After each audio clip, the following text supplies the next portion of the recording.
Hi అండి, నమస్తే. ఎలా ఉన్నారు అందరూ? నేను మీ Anusha. Welcome back to Telugu Ruchulu. ఈరోజు స్పెషల్ రెసిపీ ఏంటో తెలుసా అండి? పన్నీర్ దమ్ బిర్యానీ.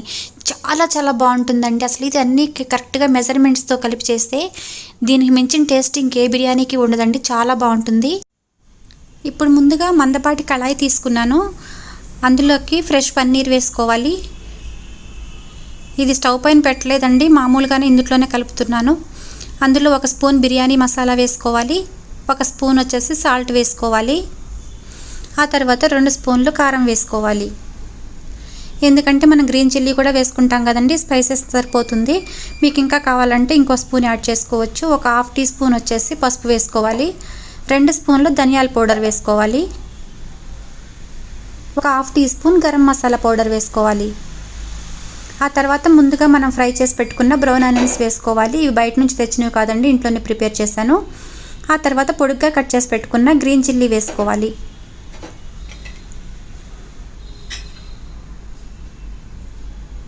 మీకు స్పైసీనెస్ కనుక సరిపోతే ఇంకొంచెం కారం యాడ్ చేసుకోవచ్చండి, కానీ సరిపోతుంది. ఆ తర్వాత సన్నగా కట్ చేసి పెట్టుకున్న కొత్తిమీర వేసుకోవాలి. కొంచెం పుదీనా వేసుకోవాలి.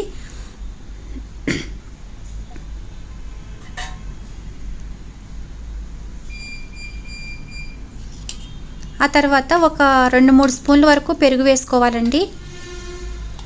ఇది ఒక 1 అవర్ పాటు మ్యారినేట్ చేసుకోవాలి, బాగా మిక్స్ చేసుకొని. ఆ తర్వాత అందులోకి కొంచెం కసూరి మేతి వేసుకోవాలి. ఈ కసూరి మేతి వల్ల మనకి రెస్టారెంట్ స్టైల్లో టేస్ట్ వస్తుందండి. ఆ ఫ్లేవర్ చాలా బాగుంటుంది, తప్పకుండా వేసుకోండి, స్కిప్ చేయొద్దు. ఆ తర్వాత ఒక 2 స్పూన్లు నెయ్యి వేసుకున్నాను. ఆ తర్వాత 1 స్పూను అల్లం వెల్లుల్లి పేస్ట్ వేసుకోవాలి.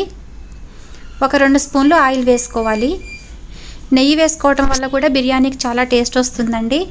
మనం ఏదైనా చేసుకుంటున్నాము అంటే పర్ఫెక్ట్గా చేసుకోవాలి కదండి, ఏదో చేసాము అని కాకుండా ఇలా పర్ఫెక్ట్గా చేసుకుంటేనే మనకు బయట తిన్న ఫీలింగ్ వస్తుంది. అంతకంటే కూడా చాలా టేస్టీగా ఉంటుందండి మనం అలా ప్రిపేర్ చేసుకుంటే. చూస్తున్నారు కదా, ఈ విధంగా మంచి కలర్ వచ్చింది. ఇలా మిక్స్ చేసుకోవాలి. దీనికి మూత పెట్టేసి ఒక 1 అవర్ పాటు పక్కన పెట్టేసుకుంటే మొత్తం ఉప్పు కారం అంతా పన్నీర్ ముక్కలకి మంచిగా పడుతుంది, చాలా బాగుంటుంది. ఇప్పుడు మనం స్టవ్ పైన ఒక గిన్నె పెట్టుకొని అందులో 1 స్పూన్ ఆయిల్ వేసుకోవాలి. ఒక 2 లీటర్ల వరకు నేను వాటర్ వేసాను. ఆ తర్వాత ఇందులోకి హోల్ గరం మసాలా ఉంటుంది కదా, అవి వేసుకోవాలన్నమాట.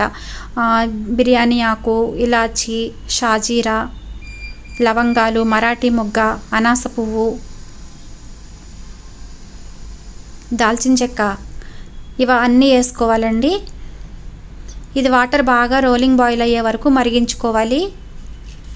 అందులోకి కొంచెం సాల్ట్ కూడా యాడ్ చేశాను, ఎందుకంటే మనం రైస్ కుక్ చేసుకునేటప్పుడు సాల్ట్ వేసుకోవటం వల్ల రైస్కు బాగా పడుతుంది, మనకి తినేటప్పుడు చాలా టేస్టీగా ఉంటుంది. కర్రీ తగిలినప్పుడు ఉప్పగా, రైస్ తినేటప్పుడు సప్పగా ఉండకుండా కరెక్ట్గా ఉంటుందన్నమాట. అందుకని కొంచెం సాల్ట్ వేసుకోవాలి. ఆ తర్వాత ఒక 1 అవర్ పాటు ముందుగానే నానబెట్టుకున్న బాస్మతి రైస్ వేసుకున్నాను. రైస్ని ఎప్పుడు 1 అవర్ పాటు ముందుగానే నానబెట్టుకోవాలండి బిర్యానీ కోసం అయితే, అప్పుడే బిర్యానీ రైస్ పొడుగ్గా వస్తుంది. చూస్తున్నారు కదా, ఈ విధంగా చాలా బాగుంటుంది. ఇది దాదాపుగా 90% వరకు కుక్ అవ్వాలండి. మనం చికెన్ బిర్యానీ వాటికైతే 70% కుక్ అయితే సరిపోతుంది, కానీ ఇది పన్నీరే కాబట్టి చాలా తొందరగా అయిపోతుంది కాబట్టి 90% వరకు ఉడికించుకుంటే సరిపోతుంది.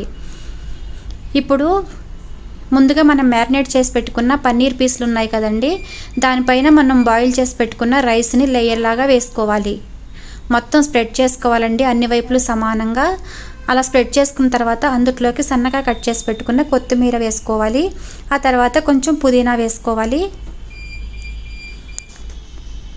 ఆ తర్వాత మనం ముందుగా అది వంచి పెట్టుకున్నాం కదండి బిర్యానీ రైస్లోకి అన్నం వండుకున్న వాటర్ ఉంటుంది కదా, ఆ వాటర్ని 1 గ్లాస్ వేసుకున్నాను నేను, ఎందుకంటే అడుగున మాడిపోకుండా ఉంటుంది. తర్వాత ఒక 2 స్పూన్ల నెయ్యి వేసుకున్నాను పైనుంచి. ఆ తర్వాత టిష్యూ నాప్కిన్ పెట్టుకోవాలి దానిపైన, దమ్ బయటికి పోకుండా ఉండటం కోసం అని చెప్పేసి. దమ్ బయటికి పోకుండా ఉంటే ఆ ఫ్లేవర్ మొత్తం రైస్కి పట్టేసి చాలా చాలా బాగుంటుందండి. ఇలా 2 టిష్యూ నాప్కిన్స్ పెట్టుకొని దానిపైన కొంచెం వాటర్ చల్లుకున్నాను, ఎందుకంటే అది పైకి లేవకుండా ఉంటుంది.